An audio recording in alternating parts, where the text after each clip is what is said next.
So let me say very simply, I want more babies in the United States of America. JD Vance, you've got it. Hello, everybody. David Shuster here. One of the most viral memes on social media now is this: Vice President Vance as a bald baby. This and hundreds like it are all over the internet, as some of our viewers may have seen. There is Vance in his official portrait with baby cheeks, Vance with a propeller hat and lollipop, the same Vance in the Oval Office with a Nerf gun, baby Vance coming out of the ground in Las Vegas as the Sphere, and fat baby Vance with crazy hair. This image has become one of the most popular and is making it into satire videos of Donald Trump, Secretary of State Rubio, and Defense Secretary Hegseth. There will be either peace or there will be tragedy for Iran far greater than we have witnessed over the last 8 days. By most accounts, the image of Vance with fat baby cheeks began to take hold in October, when ex-user Dave McNamee wrote, "For every 100 likes, I will turn JD Vance into a progressively apple-cheeked baby." McNamee kept his promise as social media went wild. Eventually, McNamee's evolving thread received over 16 million likes. But the JD Vance ridicule resurfaced and intensified this winter when Ukrainian President Zelensky visited Trump and Vance in the White House Oval Office.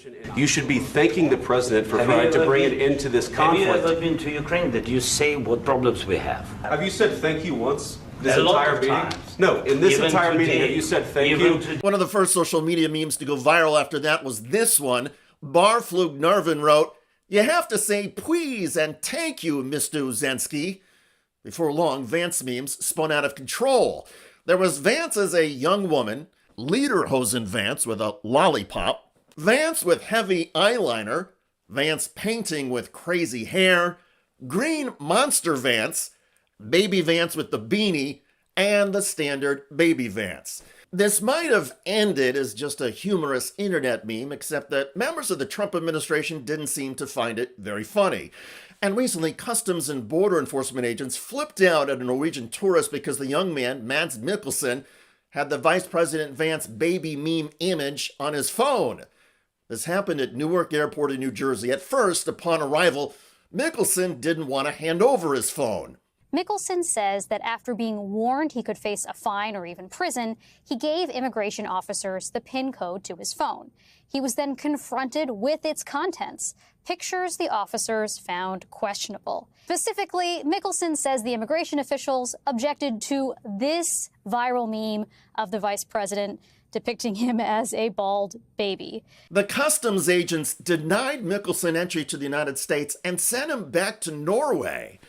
The story has now been picked up in Europe and has even become a talking point in Ireland's parliament about Trump administration censorship. Watching a major incursion on freedom of expression, unthinkable in a Western democracy. This week, a young Norwegian tourist detained by ICE at Newark Airport and sent back to Oslo. Why?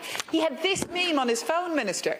A meme depicting Vice President JD Vance as a baby. I mean, extraordinary, extraordinary. That a young person with this amusing meme on their phone depicting a public person, that this would be used as an excuse to detain him for 5 hours and then deport him back to Oslo.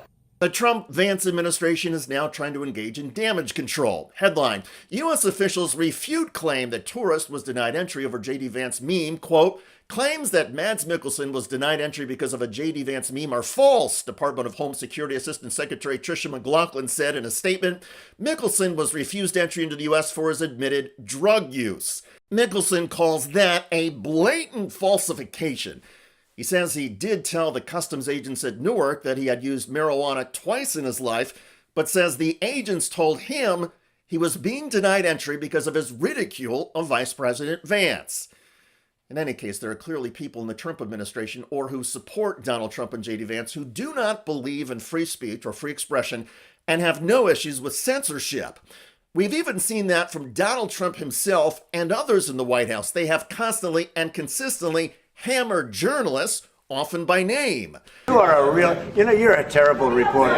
Number one, you don't have what it takes to be a reporter. You're not smart enough. But for you to go into a subject about... Of course, we're watching every single aspect. But, Jennifer, you've been about the worst.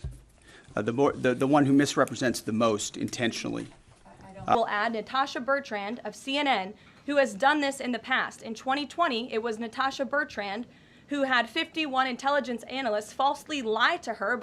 But getting so irritated with creative internet satire that you would erupt at a tourist, never mind blocking that person from spending money here in the United States, well, that takes all of this to a new low. And it proves the point of the ridicule to begin with. The Trump administration, from the president on down, is full of thin-skinned crybabies. If they don't get their way or can't get somebody to agree with them, the Trump team erupts. It happens on serious issues like assessments of the airstrikes against Iran's nuclear facilities, and it happens on silly stuff like an internet meme mocking JD Vance. That's the hallmark of an authoritarian regime. So be careful out there. It's all fun and games on the internet, but as many parents know, all hell can break loose when you're trying to get through an airport with a baby. By the way, the Trump White House recently flipped out over a giant statue mocking Donald Trump. Known as dictator approved, the statue stands 8 feet tall and features a gold-painted hand that is squashing the crown of the Statue of Liberty. According to a permit issued by the National Park Service, the creator said the work was a response to this, Donald Trump's military parade.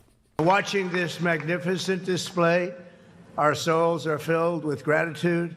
The dictator statue display includes real quotes about Donald Trump from 4 of the world's dictators. We do have a great deal of shared values. I admire President Trump, said Jair Bolsonaro, who attempted a military coup in Brazil. President Trump is a very bright and talented man, said Russia's Vladimir Putin. The most respected, the most feared person is Donald Trump, said Hungary's Viktor Orban. Your Excellency, a special relationship, the extraordinary courage of President Trump, said North Korea's Kim Jong-un. Trump was caught on a hot microphone on Fox News, praising and admiring Kim Jong-un's grip on power. Are we close to seeing Mr. Kim here at the White House? Could happen. I mean, They talked about that yesterday with Mike Pompeo? Yeah, I think it's something that could happen. Yeah. Hey, he's the head of a country, and I mean, he is the strong head. Don't let anyone think anything different. Right. He speaks and his people sit up at attention. I want my people to do the same. The people behind Dictator Approved have done a tribute statue before.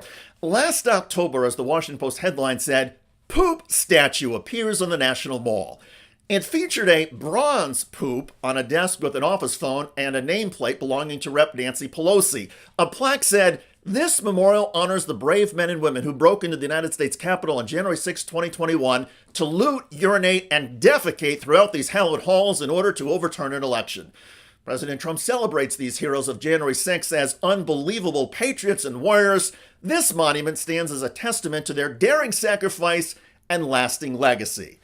Check out that video at the link below. It generated a lot of comments on YouTube, one of the most populous from Spider Dog, who wrote, under no conditions would I ever show Trump respect. I hear you. I look forward to reading your comments about the Trump team going berserk over the ridicule of JD Vance. I'm David Shuster. Thanks for joining us.